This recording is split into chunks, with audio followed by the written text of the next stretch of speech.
Hello সবাইকে, কেমন আছো সবাই? আশা করি ভালো আছো, আর আমিও কিন্তু অনেক ভালো আছি। তো এখন আমি বেরিয়ে পড়েছি বিয়েবাড়ি যাওয়ার জন্য। আর বিয়েবাড়িটা যেহেতু আমাদের বাড়ির একদম পাশে, তো আমি একটু লেট করে বেরিয়েছিলাম। আর ওদিকে আমার শাড়ি পরতেও দেরি হয়ে গেছিলো, তো ভাবলাম একটু লেট করেই যাব, কোনো ব্যাপার নয়। আর বাড়ির কাছে বলে কিন্তু আমি আমার ছেলেকে আমার শাশুড়ি মার সাথে আগেই পাঠিয়ে দিয়েছিলাম। আর এটা হচ্ছে আমাদের ব্রাইড।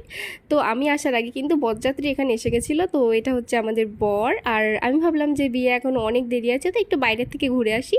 আর বাইরে ঘুরতে এসে দেখি এখানে কিন্তু ফুচকা, লস্যি সব কিছুই কিন্তু এখানে ছিল। তো আমি ভাবলাম যে ফুচকাটা একটু পরে খাবো, আগে একটু লস্যি খেয়ে আসি, কারণ অনেক গরম পড়ে গেছে আর প্রচুর গরম হচ্ছিলো। আর ভারী শাড়ি পরেছিলাম, তো তার জন্য কিন্তু আরও গরম হচ্ছিল। তো প্রথমে কিন্তু আমি এখানে চলে আসি লস্যি খেতে। তো এক গ্লাস লস্যি কিন্তু আমি আমার জন্য নিই নি। আর আমি কিন্তু এখানে দাঁড়িয়ে দাঁড়িয়ে লস্যি খাচ্ছিলাম। আর আমার ছেলে দেখে কিন্তু প্রচুর কান্না করছিল, ওরও চাই।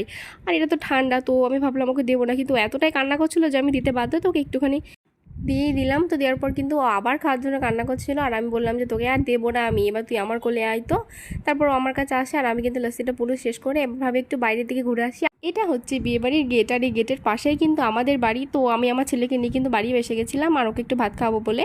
তো তারপর ওকে খাইয়ে দেয়, আমি কিন্তু আবার বিয়েবাড়িতে ঢুকে যাই।